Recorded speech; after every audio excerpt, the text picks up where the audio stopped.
Joshua trees as a species have been around for millions of years, and individual trees can live up to 300 years.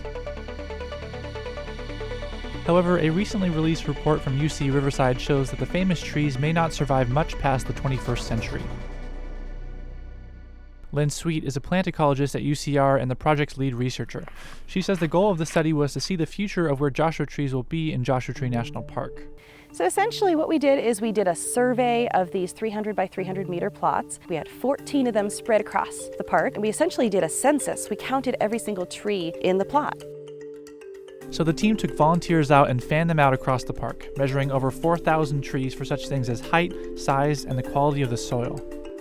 So what we found is that we're already seeing the effects of climate change that has already occurred on the landscape. We're already seeing less recruitment or new trees on the landscape in some areas. And so when we look at our data, we found that there are actually more seedlings and more young trees persisting at upper elevations rather than the low elevations.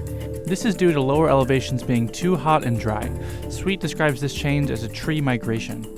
So when we think about migration for the trees, they certainly don't just get up and walk. But what we do see is a change in where the new trees are occurring. So, new trees are like, the children. They're necessary to have Joshua trees persist into the future.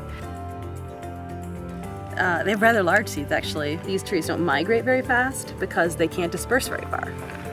So here we have a seed that would have to, travel several kilometers in order for the tree to move several kilometers. But if Joshua trees have to, migrate on like broad, flat areas like such as we see going north, they really have to move quite far to keep up with the same temperature, and that's a problem for trees like this.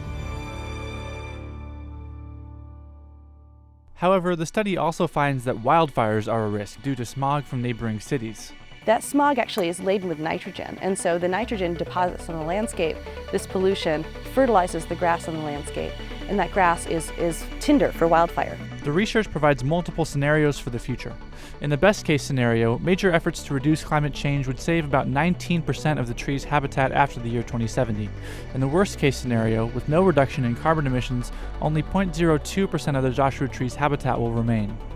Sweet says that preventing that outcome will require global, intergovernmental actions to reduce carbon emissions, but individuals can still contribute by cutting carbon emissions on their own.